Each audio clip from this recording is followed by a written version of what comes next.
fall. I hate Dalton. Sour Falls. We haven't had a Young Life Club in 2 years. Yeah. How long has it been since there's been an Enloe Young Life Club? That is so great. Long time. Can you face the other way? Look at that. Once we turn around, it'll be even better. It'll be even better. I won't Or be down. Hey y'all. So I'm Justin. I think I've met most of y'all. I'm really bad with names. I'm trying to learn everyone's name. I think I'm pretty close, but y'all can quiz me after. Hey, I want to tell y'all a little story tonight. So a couple years ago, some friends and I, we decided to go to Punxsutawney, Pennsylvania for Groundhog Day. If I'm being honest, I don't really know what Groundhog Day is. I know it's like groundhog sees his shadow or not, that determines winter or whatever.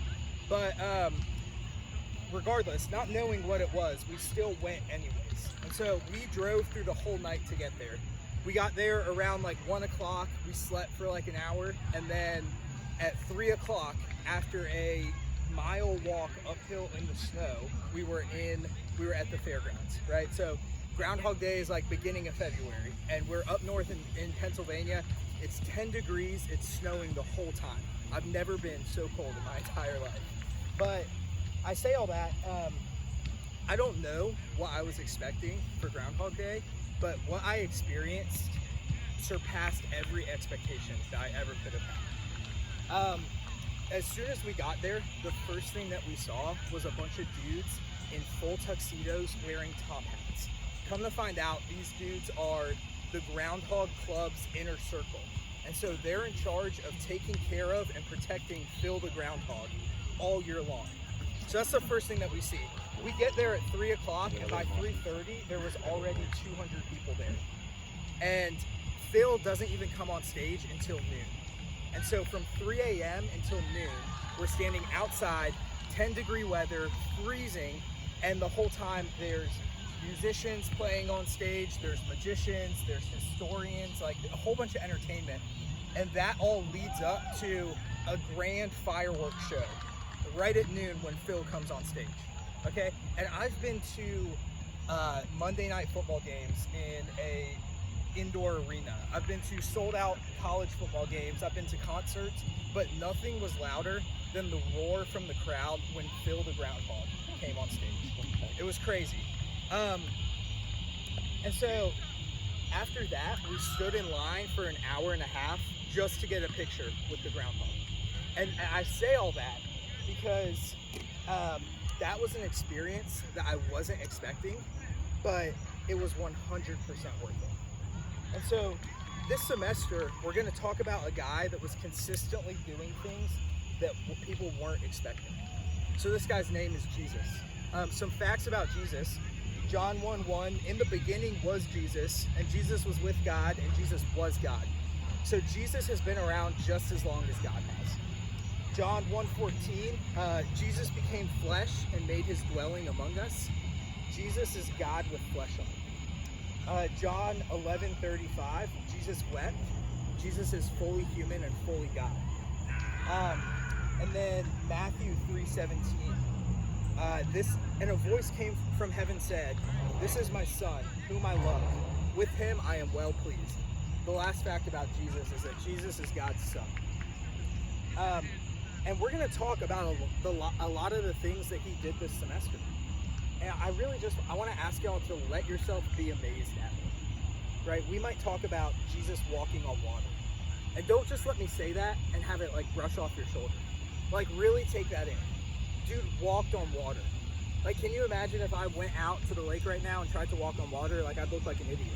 But Jesus actually did that. We might talk about how Jesus turned the nastiest foot water that you've ever seen into the most delicious wine that there ever was.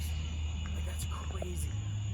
We might talk about how Jesus fed 5,000 people. That's double the amount of people that go to Enloe. That he fed 5,000 people with 5 loaves of bread and 2 fish. That's crazy. And everyone was full, and there were leftovers. 5 loaves of bread and 2 fish. Like, I don't even think that would feed 3 of us. So Jesus did some crazy, unexpected things in the Bible. But it doesn't stop there. even today, some 2,000 years later, Jesus is still doing crazy, unexpected things.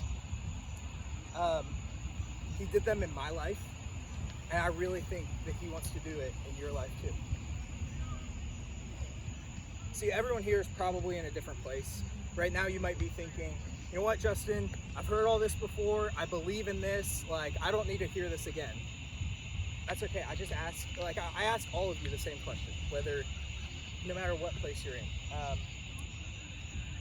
You might be thinking, I've heard this before and I'm not interested. Yeah, I hear this all the time at church. Like, I'm just not interested. You might never have heard of who Jesus is. You know, I think everyone here is in a different place. But really, I just want to ask that all of you mean it this semester. This night, every night.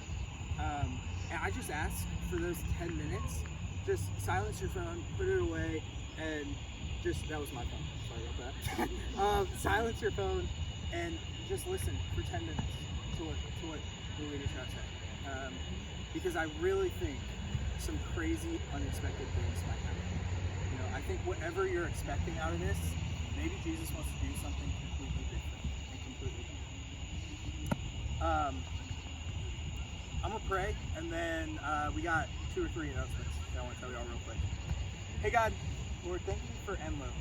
Lord, thank you for Enloe Young Life. Lord, thank you for kickball and a place and a people. God, thank you just that this worked out tonight. Thank you that after a year and some change of not getting to be together, that we get to enjoy things like this again. Lord, I just pray for the rest of the year. Lord, I pray that we would lean in. Lord, that we would really listen to what you want to tell us. God, I pray all this in your son's name. Amen. Hey, announcement number 1.